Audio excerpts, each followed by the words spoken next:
गौतम बुद्ध का अनुयायी नामधारी नेपाल के एक छोटे से गांव में रहता था। उसका नाम सिद्धार्थ था। उसके पिता एक किसान थे और सिद्धार्थ भी उनकी मदद करता था।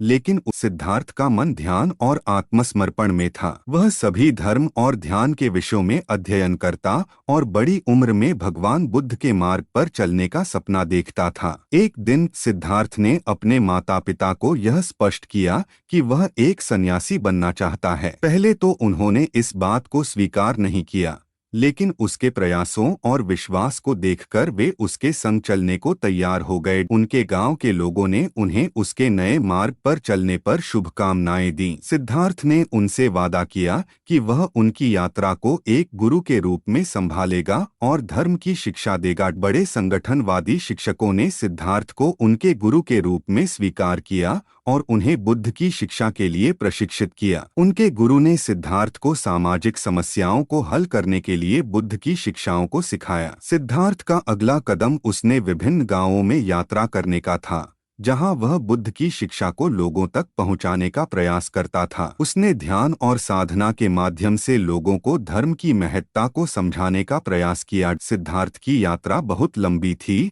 और उसने कई लोगों को बुद्ध की शिक्षा के प्रति आकर्षित किया। वह उन्हें आध्यात्मिक संज्ञान का मार्गदर्शन करता और उनकी मदद करता। धीरे धीरे सिद्धार्थ की यात्रा का नाम विश्वव्यापी हो गया। लोग उसे बुद्ध का मार्गदर्शक के रूप में जानने लगे। उनके उपदेशों और मार्गदर्शन से लोगों का जीवन परिवर्तित हो गया। एक दिन उसने एक बड़े राजा को भी अपनी शिक्षा सुनाई। राजा ने भी उसके उपदेशों को माना और उन्हें अपने दरबार में बुलाया। उसने सिद्धार्थ को अपने राज्य का आध्यात्मिक गुरु बना लिया। इस प्रकार सिद्धार्थ ने बुद्ध की शिक्षा को लोगों तक पहुंचाने का कार्य किया और उन्हें धर्म, शांति और समृद्धि के मार्ग पर चलने का प्रेरणा दिया। उसकी कथा आज भी लोगों को आत्मनिर्भरता और शांति की दिशा में प्रेरित करती है।